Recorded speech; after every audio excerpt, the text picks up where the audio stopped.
Good morning. Over the past 2 days, American pilots and crews have served with courage and skill in the skies over Iraq. First, American forces have conducted targeted airstrikes against terrorist forces outside the city of Erbil to prevent them from advancing on the city and to protect our American diplomats and military personnel. So far, these strikes have successfully destroyed arms and equipment that ISIL terrorists could have used against Erbil. Meanwhile, Kurdish forces on the ground continue to defend the city, and the United States and the Iraqi government have stepped up our military assistance to Kurdish forces as they wage their fight.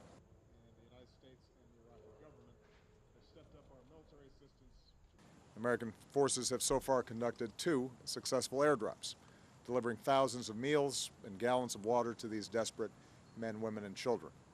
And American aircraft are positioned to strike ISIL terrorists around the mountain to help forces in Iraq break the siege and rescue those who are trapped there.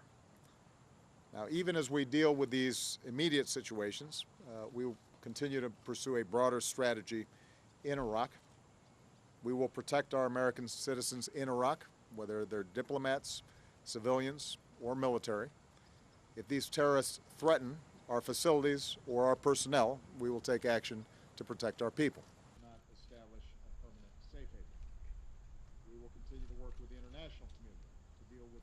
Once an inclusive government is in place, I'm confident it will be easier to mobilize all Iraqis against ISIL and to mobilize greater support from our friends and allies. Ultimately, only Iraqis can ensure the security and stability of Iraq.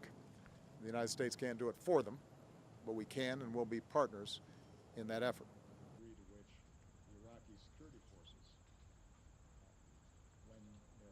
I'm not going to give a particular timetable because, as I've said from the start, wherever and whenever U.S. personnel and facilities are threatened, it's my obligation, my responsibility as Commander-in-Chief, to make sure that they are protected.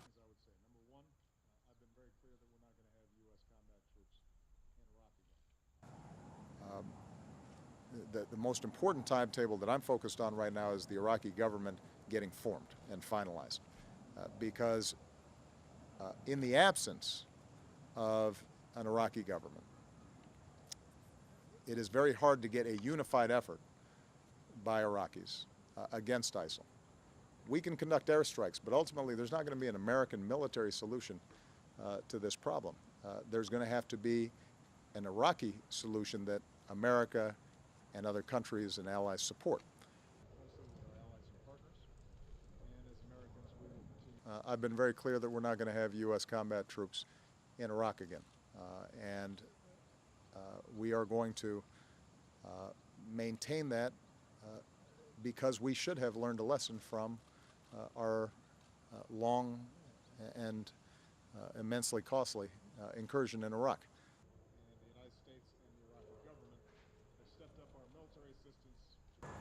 I don't think we're going to solve this problem in weeks, if that's what you mean. I think this is going to take some time.